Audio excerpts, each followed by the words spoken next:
Olá, pessoal! Continuando nossos estudos acerca da linguística da Libras, nesta videoaula vamos revisar alguns tópicos e apresentar novos temas. Nós já estudamos sobre o início das pesquisas linguísticas nas línguas de sinais e como essa área científica foi cunhada nos Estados Unidos e difundida no mundo. Estudamos também sobre o processamento cerebral no caso das línguas. Vimos que antigamente, por faltar informações científicas e conhecimento sobre a língua de sinais como um todo, muitos mitos surgiram, o que acaba sendo uma espécie de preconceito com a comunidade surda. Hoje somos conscientes de que as línguas de sinais são línguas de fato e possuem todas as características fonológicas, morfológicas, sintáticas, semânticas e pragmáticas, como as línguas orais. E as línguas de sinais não são uma versão, uma cópia simplificada das línguas orais. Isso é um mito e, além do mais, preconceito. Dedicamos uma videoaula inteira para tratarmos do tema parâmetros da Libras, ou seja, configuração de mão, locação, movimento, expressões não manuais e orientação da palma da mão.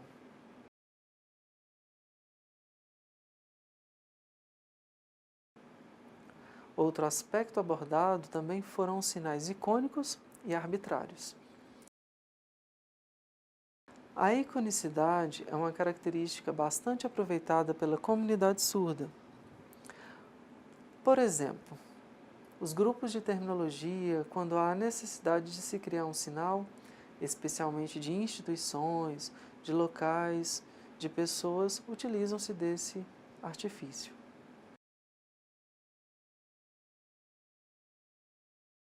Por falar em sinal pessoal, vocês têm sinal? Se não tem, entre em contato com uma pessoa surda e peçam um sinal, ok?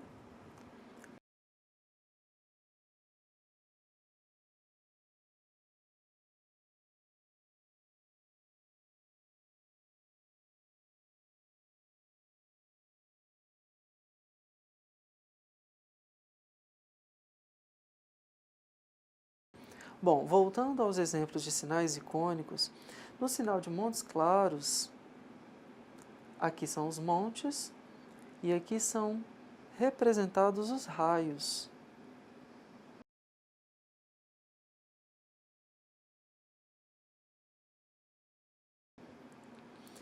Em instituições bancárias também é possível perceber a iconicidade. Vejam só.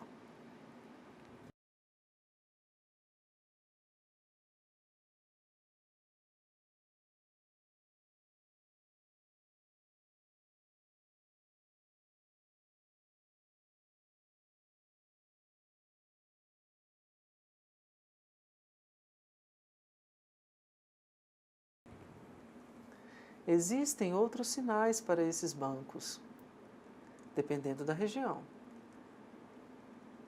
Mas aí vocês podem pensar, eu preciso aprender sinais de Minas, do Rio, do Pará, etc. Calma, as diferenças são poucas. E se você encontrar surdos de outras regiões, vocês vão conversar normalmente. E se o surdo ou você fizer um sinal próprio da região, basta explicar e assim há um intercâmbio linguístico. Vou lhes contar uma experiência pessoal. Estou atuando como professor de Libras na UFPA, lá no Pará. Então tenho contato com surdos de lá. Assim que eu cheguei, eu fazia alguns sinais e eles perguntavam o significado. E eu explicava. E eles diziam, aqui é assim. E comigo também se passava o mesmo.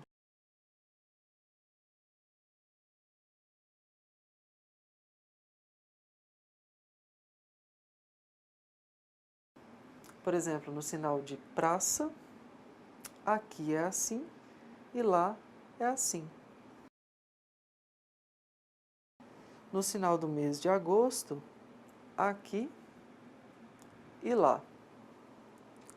Isso é legal porque nós aprendemos essas variações lexicais regionais.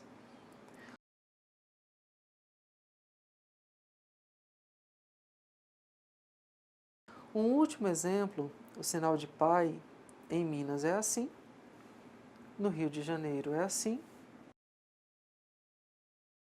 e no Rio Grande do Sul é assim. Mas alguns surdos de Minas também sinalizam pai, como no Rio de Janeiro, sem problema. Então não existe isso de Libras daqui, Libras daí, Libras de lá. A Libras é do Brasil. O que acontece são variações regionais da mesma língua. No português também se passa a mesma coisa.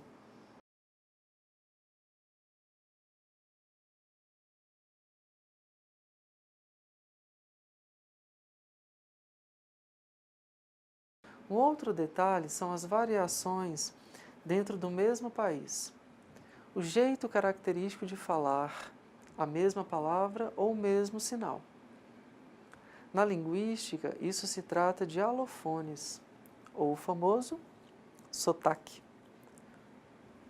Por exemplo, no português, esta palavra, em Minas dizemos fechar.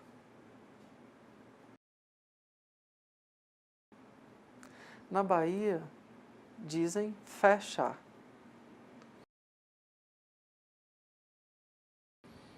Os sotaques são maravilhosos e só mostram como a diversidade é especial. E em Libras há sotaques também? Certamente,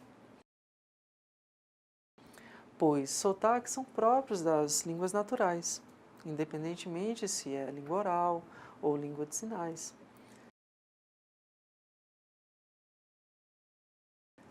Exemplos em Libras: linguística,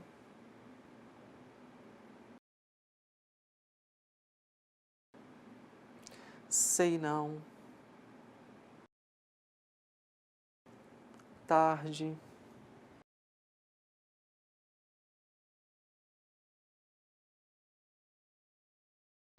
ajudar.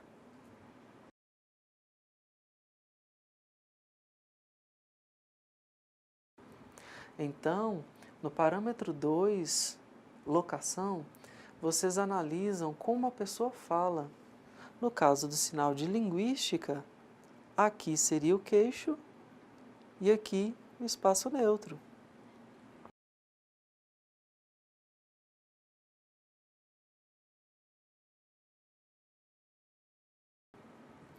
Além das variações regionais, há também variações diacrônicas, históricas. A língua é viva e acompanha a história. Então pode acontecer mudanças de alguns sinais ou criação de sinônimos.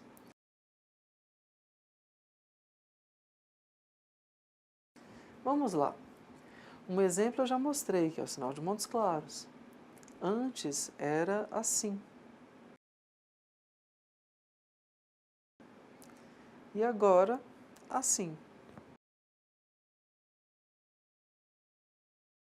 A comunidade surda daqui da cidade se reuniu e votou entre 5 opções.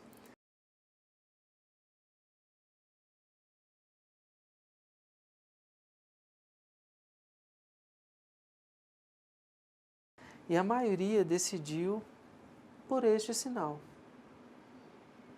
Então, quer dizer que o sinal antigo, esse, foi apagado, deletado da memória e proibido? Claro que não. Ele continua, mas novos sinais vão aparecendo.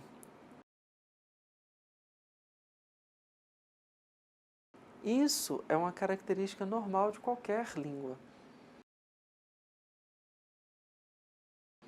Mais um exemplo em Libras. Antes, o sinal de caneta era apenas este. mas hoje há este também.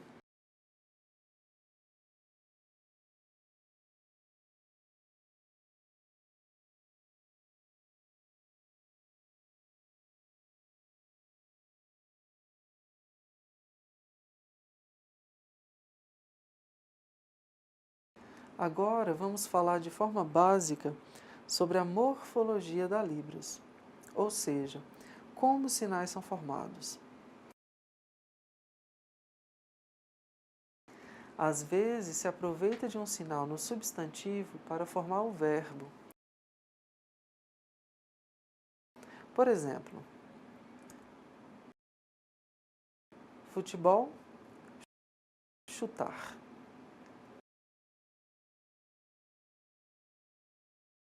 Cadeira, sentar. Ouvinte, ouvir. Tesoura, cortar. Isso é criatividade linguística dos falantes.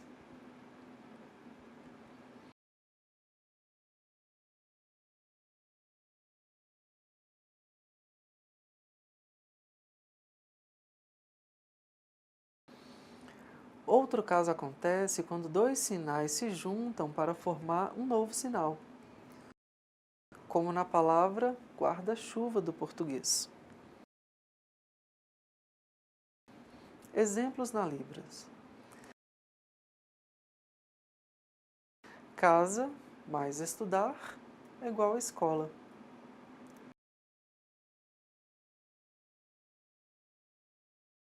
Casa mais cruz é igual a igreja.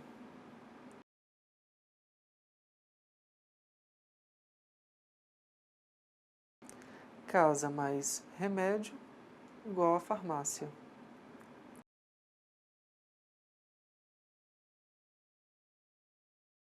Sapo mais cair é igual a sapucaia.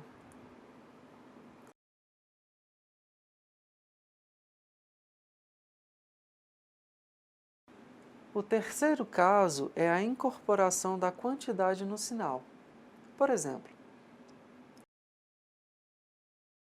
um mês,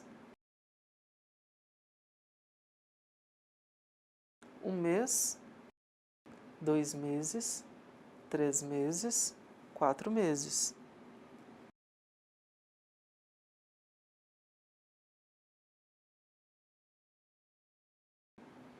Ontem, anteontem.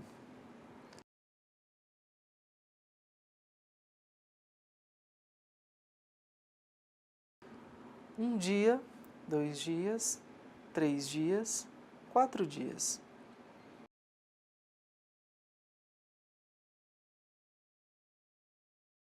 Referindo-se à duração de tempo e não de horário.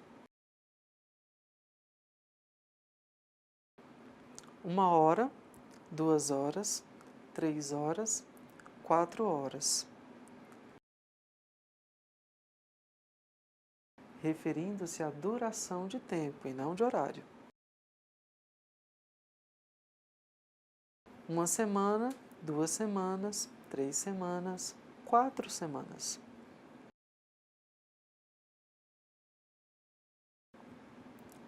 Em Libras há vários sinais de semana. Tem assim, assim, assim. Mas com este sinal semana é possível acrescentar quantidades.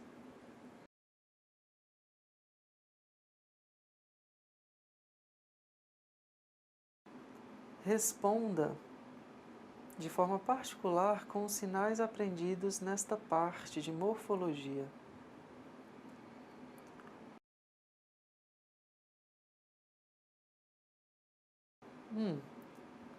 Quantas horas mais ou menos dura uma partida de futebol?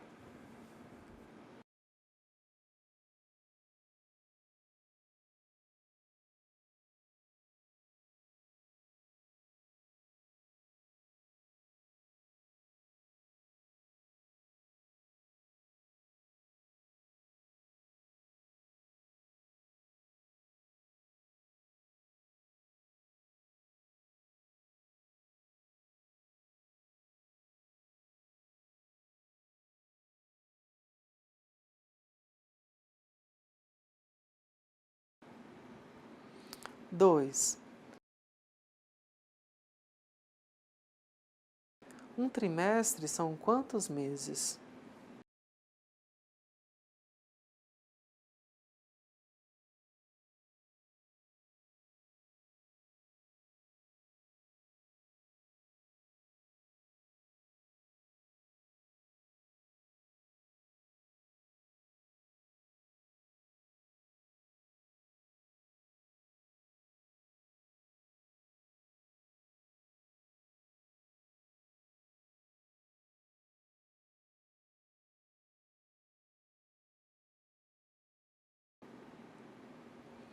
3. Hoje é quarta-feira. Segunda-feira foi?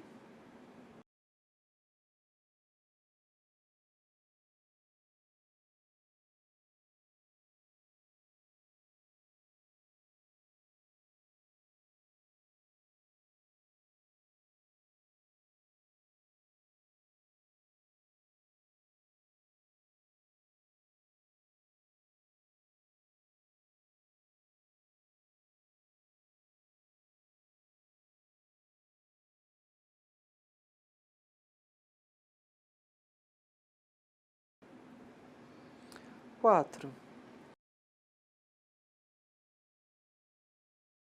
A segunda quinzena de um mês corresponde a qual semana?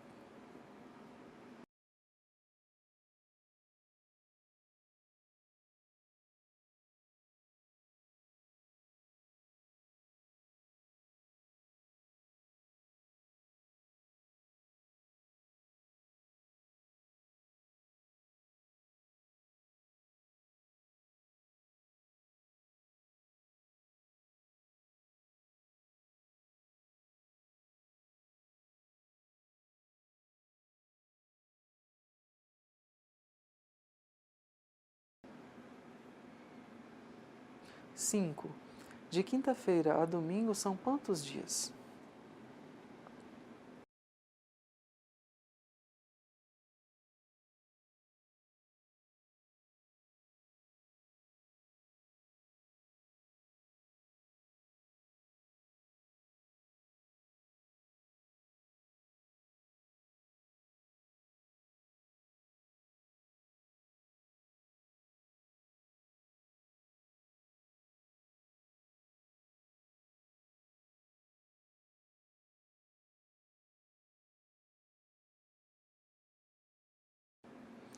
Fácil, não é mesmo? Fácil é o sinal que eu mais uso, perceberam?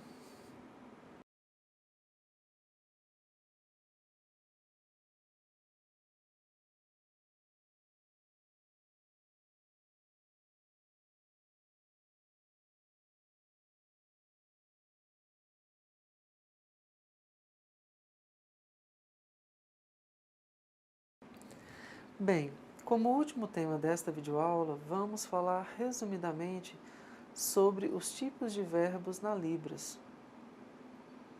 No caderno didático, este tema encontra-se na página 37. Primeiro, verbos simples. A maioria dos verbos na Libras são simples, isto é, seguem a sintaxe SVO, ou seja, precisa do sujeito e do objeto.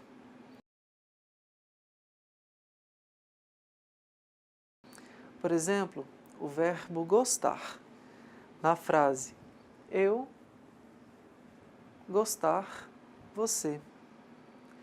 Precisa do eu e do você. No verbo beber, eu beber suco. Mesma coisa. Amar, eu amar Libras.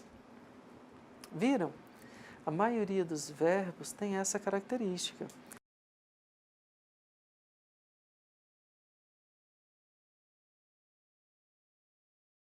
Mas alguns são chamados de verbos direcionais ou de concordância. Então, vamos a esse segundo tipo de verbo. Os verbos de concordância já incorporam o sujeito e o objeto. Então não precisa, por exemplo, do eu e do você.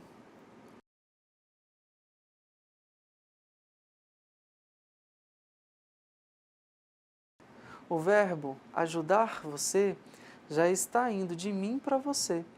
Então não precisa dos pronomes eu, você. Certo?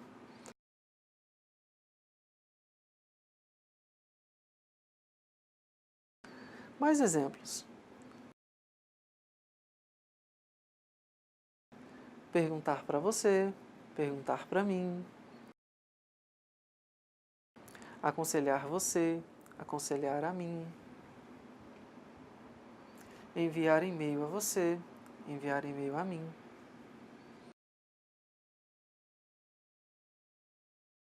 Ah, também pode acontecer com os pronomes ele e ela. Por exemplo, perguntar a ele. As duas pessoas estão aqui. Então a frase você perguntar a ele ou eu perguntar a você, em Libras não estaria correto.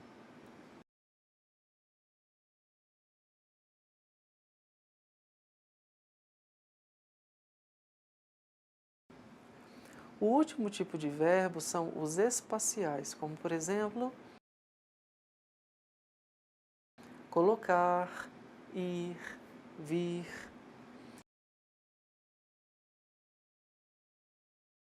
Eles têm locais específicos, por exemplo, colocar o dinheiro no bolso,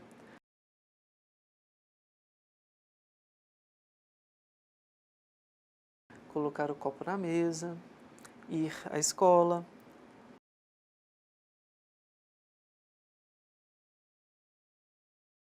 Vir à minha casa. Perceberam? Se a casa está aqui, o verbo também.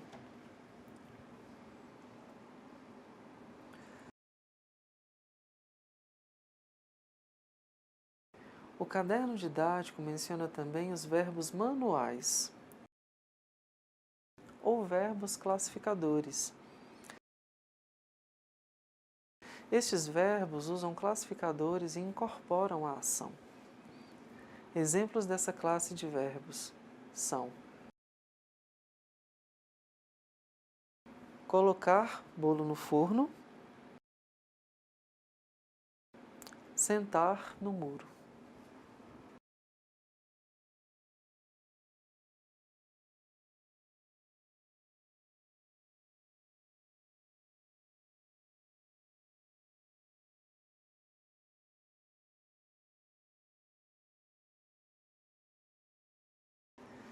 Então, caras alunas e caros alunos, na perspectiva linguística, ser fluente numa língua não significa apenas saber o máximo de palavras ou sinais que se conseguir, mas também entender a cultura dos falantes dessa língua.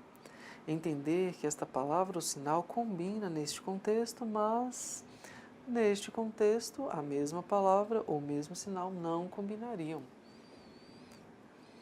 Em Libras, por exemplo, se alguém me pergunta qual o sinal de criar?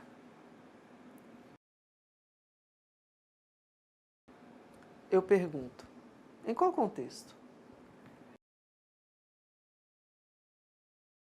Temos criar assim, no contexto de criar um filho, no contexto de criação do mundo é assim, no contexto de criar projeto, pode ser assim ou assim.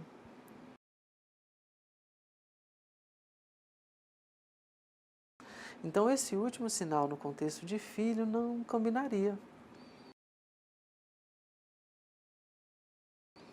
Outro exemplo, a frase do português: qual é o seu nome? Total de 5 palavras, certo?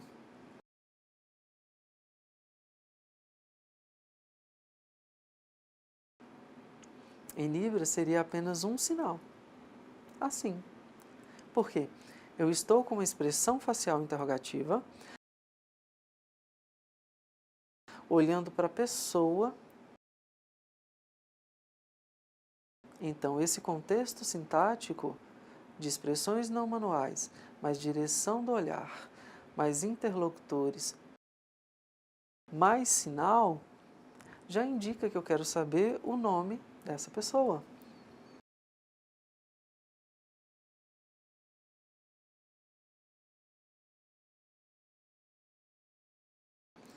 E se eu virar a palma da mão, o contexto muda. Aí eu que vou dizer o meu nome. Simples assim. E como aprender essas variações de significado? Estudando? Claro. E principalmente em contato com a comunidade surda.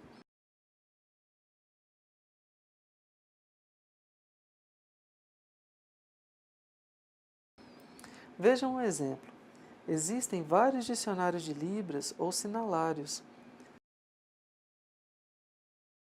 Na nossa sala virtual tem os principais. Dois desses dicionários são aplicativos, você pode baixar no celular normalmente.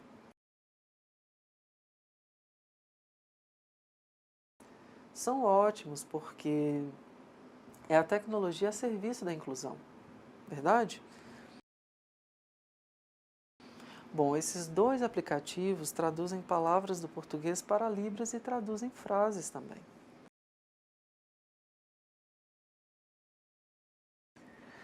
As pessoas que idealizaram e organizaram esses aplicativos há anos estudam e pesquisam para desenvolvê-los e hoje estão bem melhor que antes.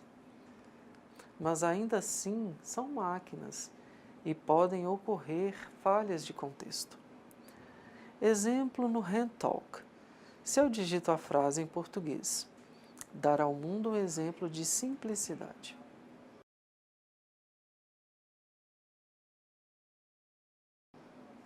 O aplicativo traduz o verbo dar.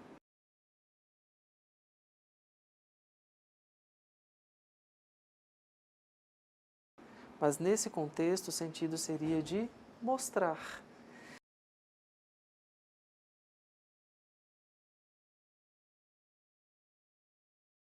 Então a frase em Libras seria assim.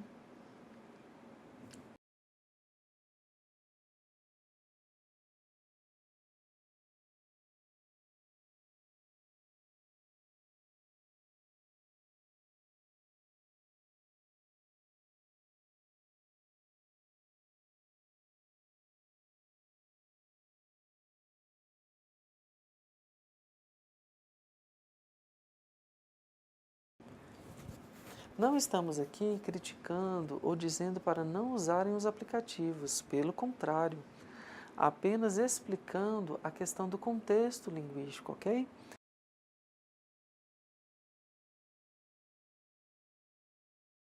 Assim, o intérprete de Libras, por exemplo, ouve a informação da língua fonte, português, por exemplo,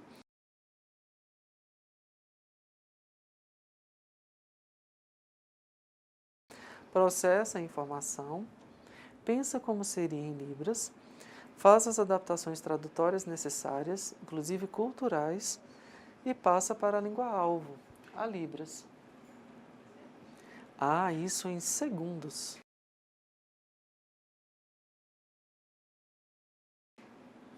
Mas calma, vocês aprendem, conseguem. Em casa, por curiosidade, pesquisem essa frase no HandTalk. Eu crio o meu filho. Qual o verbo criar ele usou? Este? Este? Este? Ou este?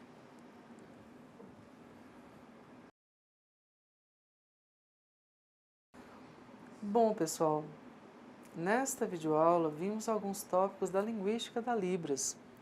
Não de forma aprofundada, porque o curso é básico, mas vocês terão oportunidade de estudar os níveis intermediário e avançado, ok? Não desistam.